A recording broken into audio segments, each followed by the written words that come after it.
Welcome children, continuity of the lesson Mother's Day by J.B. Priestley. Children, in my last class I told you something about Mrs. Pearson.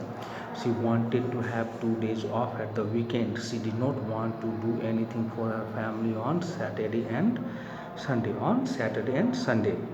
Doris and Cyril exchanged alarmed glances. Doris and Cyril looked at each other with worried expressions on their faces. Then they stared at Mrs. Pearson. Then both of them looked at Mrs. Pearson, who returned their look calmly. She looked at them calmly, in a calm way, without losing her temper. Doris, Cyril must grab something to eat. Cyril seemed to be in a hurry to get something immediately to eat. Looks as if I will need to keep my strength up. He wanted to maintain his strength. He wanted to keep his strength up. So he needed something immediately to eat. Cyril exits to the kitchen. He went towards the kitchen. Doris moving to the settee anxiously. Doris started going towards the settee anxiously. She also seemed to be worried. Mummy, you don't mean you are not going to do anything on Saturday and Sunday? She wanted to know whether her mother meant that she was not going to do anything for the family on Saturday and Sunday. Mrs. Pearson airily, in a way that suggests that you do not treat something as serious. No, I wouldn't go that far. She denied going to that extent. I might make a bed or two. She was ready to make a bed or two at the weekend and do a bit of cooking as a favor. She also wanted to do some cooking as a favor. She wanted them to realize that she was doing something for them, which means, of course, I will have to act very nicely.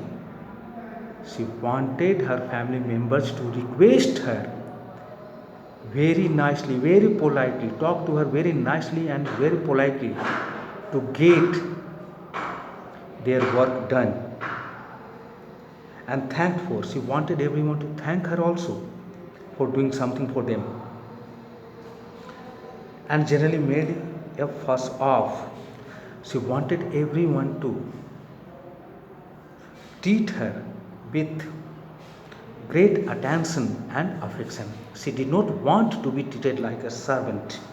She refused to be treated like a servant. But any of you 40-hour workers who expect to be waited on hand and foot on Saturday and Sunday with no thanks for it are in for a nasty disappointment. She did not want anyone to treat her like a servant. She did not want anyone to show bad behavior towards her. She wanted to be treated nicely and politely. She did not want to wait on hand and foot for anyone on Saturday and Sunday. She wanted everyone to thank her with no thanks for it. Nobody in her family ever thanked her for her free services. Are in for a nasty disappointment. Those who thought that she would wait on hand and foot, in other words, she would act as a servant.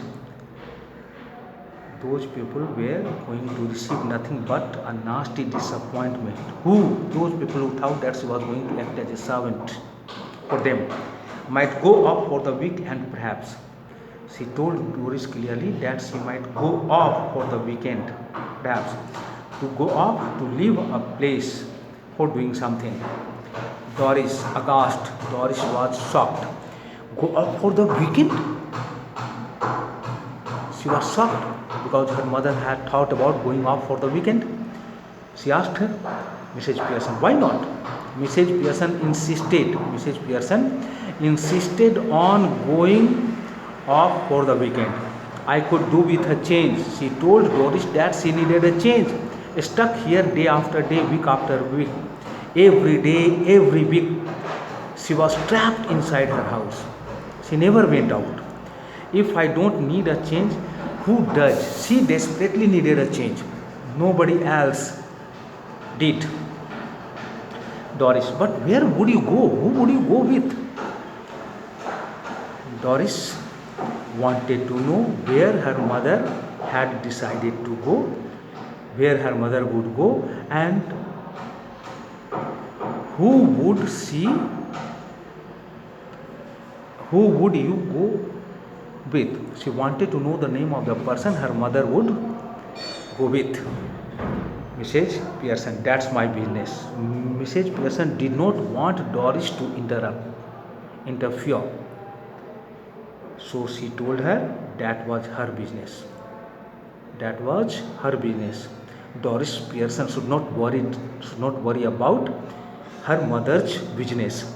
You don't ask me where you should go and who you should go with, do you?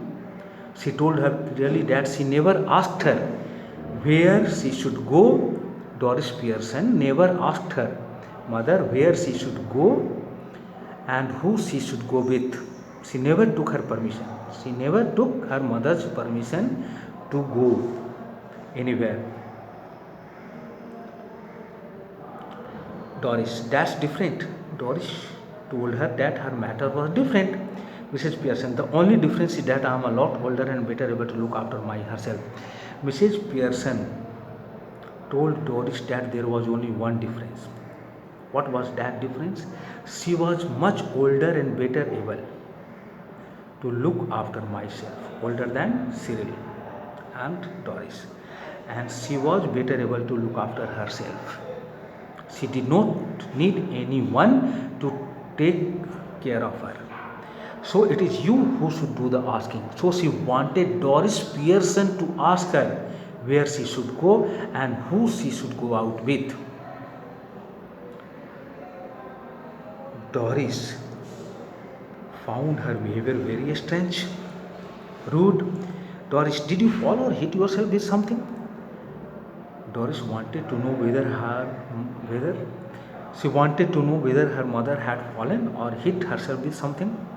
That is why she was behaving strangely and rudely. Mrs. Pearson coldly. Mrs. Pearson did not show any emotion. She talked to Doris Pearson in a threatening way. No, she denied. She told Doris that she had not fallen or she had not hit herself with anything. But I will hit you with something, girl, if you don't stop asking silly questions. She wanted Doris Pearson to stop asking any questions, silly questions to her.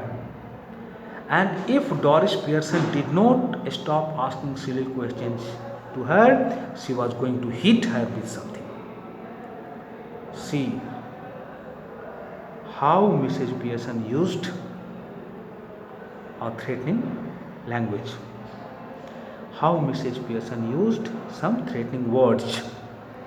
Doris stared at her open-mouthed. Doris was standing agape.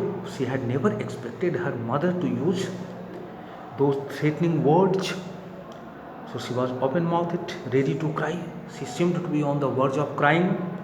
Doris, oh, this is awful. She thought that her mother's behavior was terrible. She begins to cry. She started crying, not passionately, but her manner of crying did not seem to have any tinge, T-I-N-G-E, tinge of passion. Mrs. Pearson coldly. Mrs. Pearson did not show any emotion. In a detached way, she said, stop blubbering. She wanted Doris Pearson to stop crying immediately. You are not a baby. She told her that she was not a baby. So she should not cry like a baby. If you are old enough to go out with Charlie Spence, you are old enough to behave properly. Mrs. Pearson told Doris that if she thought she was old enough to go out with Charlie Spence, then she was certainly old enough to behave properly, to show right kind of behavior. Now stop it. She wanted Doris Pearson to stop her crying. George Pearson entered left.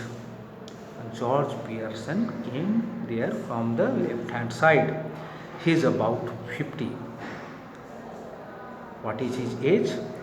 He seemed to be about 50 years old. Fundamentally decent but solemn. He was a basically decent, nice person but solemn, serious person. Self-important. He considered himself an important person. Pompous, showy, showy.